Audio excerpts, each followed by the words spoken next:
تو social media سے ذریعے سوالات ملے ہیں. رفاقت علی ہیں, یہ کہتے ہیں کہ روزے کی حالت میں منہ میں دوائی لگانے کا کیا حکم ہے؟ منہ میں دوا لگانے میں پورا امکان ہے کہ اس کا اجزاء جو ہے یہ حلق سے نیچے اتر جائے. اجازت تو ہے ہی نہیں, مطلب ہاں جی نہ لگائے منہ میں دوا. صدام کہتے ہیں کہ میری گارمنٹس کی 5 دکانیں ہیں, اب ان پر رکھے مال تجارت کی زکوٰۃ ادا کرنے کا کوئی آسان طریقہ بیان کرتے ہیں. جس طرح سال کے آخر میں کلوزنگ کرتے ہیں اور سارے مال کا حساب لگاتے ہیں, کاروبار کا حساب لگاتے ہیں, تو اسی طرح کی اس کا بھی حساب لگانا پڑے گا کہ کتنا ان 5 دکانوں میں بیچنے کا مال رکھا ہوا ہے. تو جتنا مال ہوگا پھر اسی کی جتنی بھی اس کی رقم بندی ہوگی, اس کی مارکیٹ ویلیو جو ہوگی, تو اس کا 2.5% دینا ہوگا. دیکھیں دنیا میں دکاندار ہے نا, اسٹاک ٹیکنگ کرتے ہیں, ہر سال اسٹاک ٹیکنگ کرتے ہیں, کوئی سال میں 2 دفعہ اسٹاک ٹیکنگ کرتے ہیں, یعنی اسٹاک بناتے ہیں. اب اسٹاک ٹیکنگ کریں گے تو آپ کے سامنے آپ کی دکان کا رکھا ہوا مال اور اس کی ویلیو آ جائے, کیونکہ آپ اسٹاک ٹیکنگ کرتے اتنے ہیں اس لیے کہ مال بچا کتنا ہے, اس کی ویلیو کتنی ہے, نفع ہوا کہ نقصان ہوا. بیلنس شیٹ تو وداؤٹ اسٹاک ٹیکنگ آپ کی بیلنس شیٹ بھی تیار نہیں ہو سکے گی. اس طرح انکم اینڈ لاس اسٹیٹمنٹ بھی اگر آپ بنانے بیٹھیں گے تو آپ کو اسٹاک ٹیکنگ ضروری ہوگا, بیلنس ہر طرح کا آپ کو اس میں لانا پڑے گا, تب جا کر آپ کریں گے. تو انشاءاللہ اسٹاک ٹیکنگ کی طرف بھی جائیں گے تو آپ کے سامنے صورتحال آ جائے گی کہ آپ کی دکان میں ٹوٹل مال ہے کتنا اور اس کی ٹوٹل کاسٹ یا پرائس کتنی ہے. یہی ہے, ٹھیک ہے. یہ شاہ نواز ہیں, کہتے ہیں کہ شاہ نواز نظامی, ساس کا داماد کے ساتھ عمرے پہ جانا کیسا؟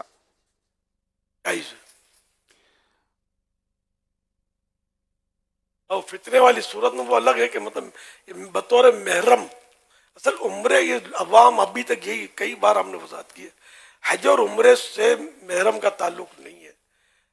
یہ محرم کی ضرورت سفر میں ہے. اب کوئی عورت رہتی ہے مکہ شریف میں تو اس کو محرم کیا ضرورت ہے حج کے لیے یا عمرے کے لیے؟ یہ شرعی سفر ہے ہی نہیں وہاں. تو یہ محرم کی ضرورت پڑتی ہے سفر کے لیے, چاہے وہ دنیاوی سفر ہو یا حج عمرے کا سفر ہو. اگر جیسے کراچی سے جائیں گے تو وہ تو شرعی سفر ہی ہے مکہ مدینے. تو یہاں سے اگر وہ داماد کے ساتھ جاتی ہے, داماد جو ہے قابل اطمینان ہے. محرم کوئی سا بھی ہو قابل اطمینان ہونا ضروری ہے. اگر پگلا ہے, پاگل ہے, محرم ہے بھلے 40 سال کا ہے, اس کے ساتھ نہیں کرے گی سفر. اسی طرح ناسمجھ بچہ ہے, محرم ہے, اس کے ساتھ بھی سفر نہیں کر سکتی. سمجھدار اور قابل اطمینان محرم ہو, یا بددیانت ہے, خائن ہے اور فاجر شخص ہے تو اس کے ساتھ بھی اجازت نہیں ہے. چاہے محرم ہے, وہ سگا بیٹا ہے تو اس کا بھی اعتماد نہیں کیا جائے گا. ملک عرفان کہتے ہیں کیا حالت احرام میں بال گرنے سے دم واجب ہو جاتا ہے؟ تو خود بخود بال گرے تو چاہے پورے بدن کے گر گئے کچھ بھی نہیں ہے. ہاتھ لگانے سے گرے, وضو کرنے سے گرے, تو اپنی کسی بھی مطلب حرکت سے وہ بال جدا ہوئے تو ان پر کفارے ہر صورت میں دم نہیں ہے. منیر بلوچ کہتے ہیں کیا صدقہ فطر پیسوں سے ہی ادا کرنا ضروری ہے, یا اگر کسی کی فوڈ آئٹم کی شاپ ہے تو کیا کھانا کھلانے سے بھی صدقہ فطر ادا ہو جائے گا؟ اگر صدقہ فطر جتنی مقدار کا کھانا کسی کو دے دیا ہے نا, مالک بنانا ہوا دے دیا, تو صدقہ فطر ادا ہو جائے گا. زکوٰۃ میں تو یہ لکھا ہوا ہے کہ اگر فقیر کو کھانا دے دیا حقدار کو کہ یہ کھا لو تو زکوٰۃ نہیں ہوگی, اس کو دے دے. اب چاہے کھائے, کھلائے, بانٹے, بیچے, اس کو اختیار ہے, تو اس صورت میں زکوٰۃ ہوگی. قبضہ دے دے. صدقہ فطر میں بھی اس کو قبضہ دے دے, یہ نہیں کہ یہ پلیٹ دے دی ہوٹل میں بٹھا کے یہ کھا لو. اب اس کا جتنا بھی صدقہ فطر بنتا ہے یہ ہوٹل میں سے مطلب کہ مستحقین کو بلا لے, کھانا کھلا دے اور بولے کہ میں نے کھلا دے گا مسئلہ ہے نا, یہ تو مالک بنائے. صدقہ فطر نہیں ہوگا. جیسے پیکٹ بنا لیے اور کوئی حقدار کو, اب تو آج کل تو پیکٹ بنتے ہی ہے, یا پیکج بولتے ہیں, کیا بولتے ہیں, پیکٹ. تو یہ پیکٹ دے دے کھانے کے, اور وہ حقدار سامنے والا, ٹھیک ہے, وہ صدقہ فطر ادا ہو راشن جائے کے راشن کے پیکٹ بناتے ہیں, مطلب مال سے دیا جا سکتا, مال سے, صرف پیسہ ضروری نہیں ہے. پہلے کرنسی کون سی ہوتی تھی, ٹھیک ہے. کرنسیاں, اور بعد میں اب تو دور بہت بڑھ گیا, اب کاغذ کی چھپی ہوئی نوٹ، یہ کرنسی ہے۔ سید جعفر کہتے ہیں کیا معتکف کے لیے روزہ رکھنا ضروری ہے؟ یا معتکف کے لیے روزہ ضروری ہے؟ وہ جو نفل اعتکاف ہوتا ہے وہ تو 1 سیکنڈ کا بھی ہو سکتا ہے، جو ہر وقت نیتیں ہم کراتے رہتے ہیں وہ دوسرا ہے۔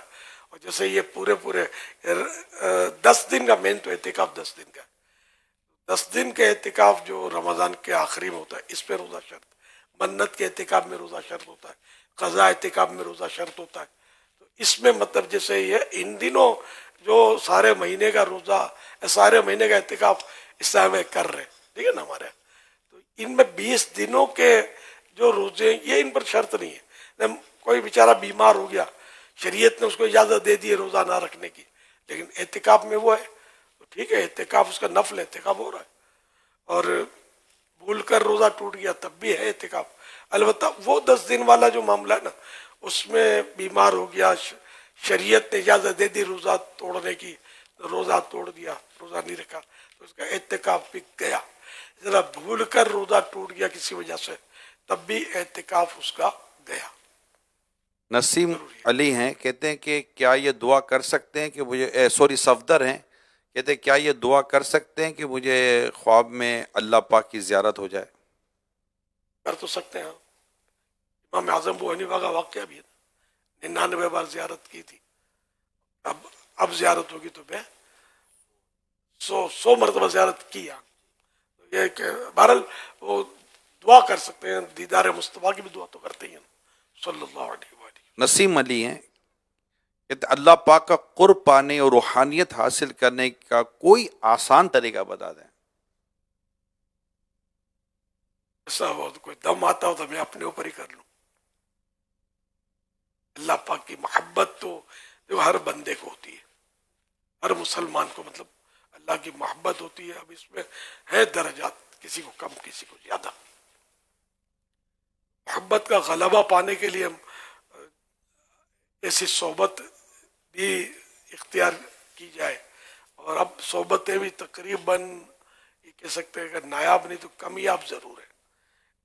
دور سے لگتا ہے آدمی کہ بھائی یہ پہنچا ہوا ہے، خوف خدا والا ہے، بڑا محب اللہ ہے، پھر اس کے قریب آدمی جاتا ہے، پھر اس کو کبھی غصے میں دیکھتا ہے، کبھی جذبات پہ دیکھتا ہے، کبھی اور معاملات میں دیکھتا ہے، تو وہ پیچھے حساس اور پیچھے ہٹ جائے گا کہ رونگ نمبر لگ گیا۔ حالات بہت ہی مطلب عجیب و غریب ہو گئے۔ یہ کہ دینی کتابیں جو ہیں اس کا مطالعہ بھی مفید ہے، تصوف کی کتابیں خاص کر، یہ محبت بڑھانے اور قرب الہی اللہ کے نزدیک، وہی محبت، یہاں بھی مراد محبت ہی ہوتی ہے۔ اللہ تعالیٰ جسمانی اثر تو پاک ہے کہ اس وقت جیسے ہم ایک دوسرے کے قریب بیٹھے ہوئے ہیں تو ہمارے جسم قریب ہے، وہاں اللہ تعالیٰ کا معاملہ تو ایسا ہی نہیں کہ ہمارا کوئی اللہ پاک کہ ہم یوں قریب ہو جائیں۔ محبت اللہ پاک کی ہمارے دل میں جتنی زیادہ ہے اتنا قرب الہی زیادہ ہے، یوں سمجھ لیں۔ کہ یہ کہہ سکتے ہیں جیسے کوئی حدیث قدسی ہے کہ فرائض کے ذریعے بندہ جتنا میرا قرب حاصل کرتا ہے کسی اور عبادت سے نہیں کر پاتا، تو فرائض کی پابندی کرنے سے اللہ کا قرب مل جائے، زیادہ ملے، یہ وہ بھی، اور پھر نفل کے ذریعے فرائض کی پابندی کے ساتھ ساتھ نفل بھی ادا کرے۔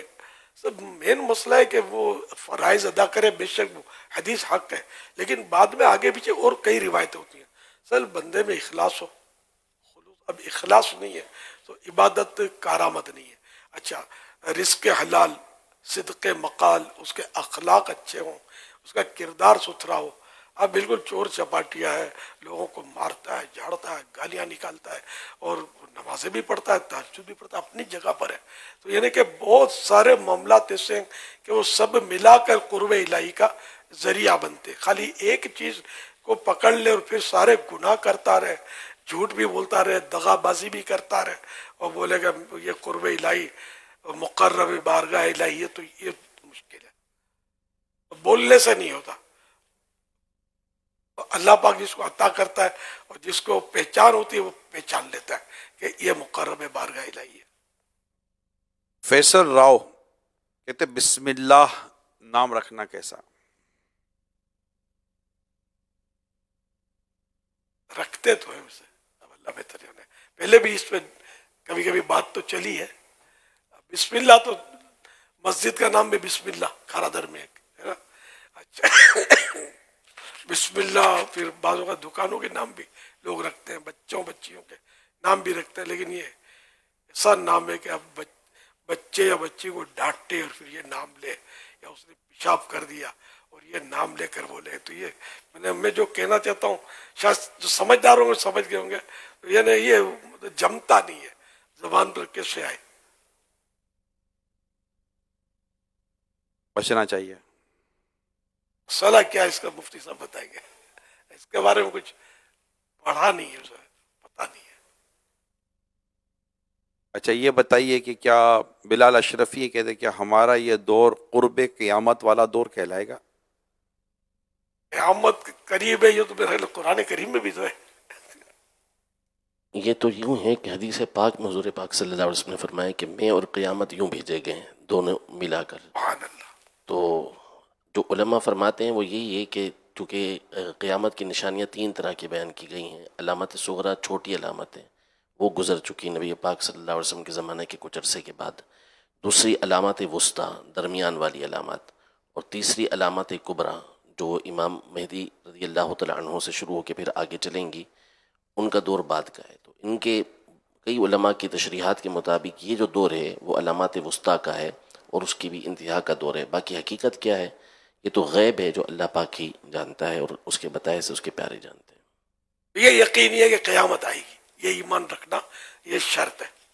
اس کا انکار کرنے والا مسلمان نہیں رہتا کہ قیامت نہیں آئے گی, یہ نہیں سوال ہی نہیں ہے. مطلب یہ مسلمان کا عقیدہ ہوتا بھی نہیں ہے. قیامت پر مسلمان یقین رکھتا ہے, اور اگر کوئی رکھتا ہے اور مسلمان کہتا ہے کہ میں قیامت کو نہیں مانتا مگر ہوں مسلمان, تو یہ غلط بول رہا ہے, یہ مسلمان نہیں ہے.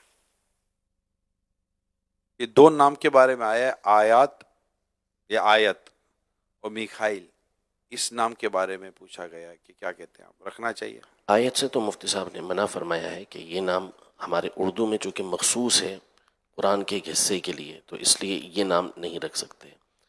باقی یہ نام شاید مسلمانوں میں معروف نہیں ہے, غیر مسلم قوموں کے اندر یہ شاید نام معروف ہے. ٹھیک ہے. دوسرا جو آپ نے کہا ہے آیت سے نہیں, دوسرا نام فرمائے نا, میخائیل لکھا ہوا ہے, خا لکھا ہے ہاں, شاید, واللہ یا اعلم. میکائیل. میکائل تو بعض کے نام ہوئے ہیں, اگرچہ کہ فرشتوں کے نام پر نام رکھنے سے گریز کرنا چاہیے, لیکن اگر کوئی میکائل نام رکھتا ہے تو وہ منع نہیں, وہ رکھ سکتا ہے.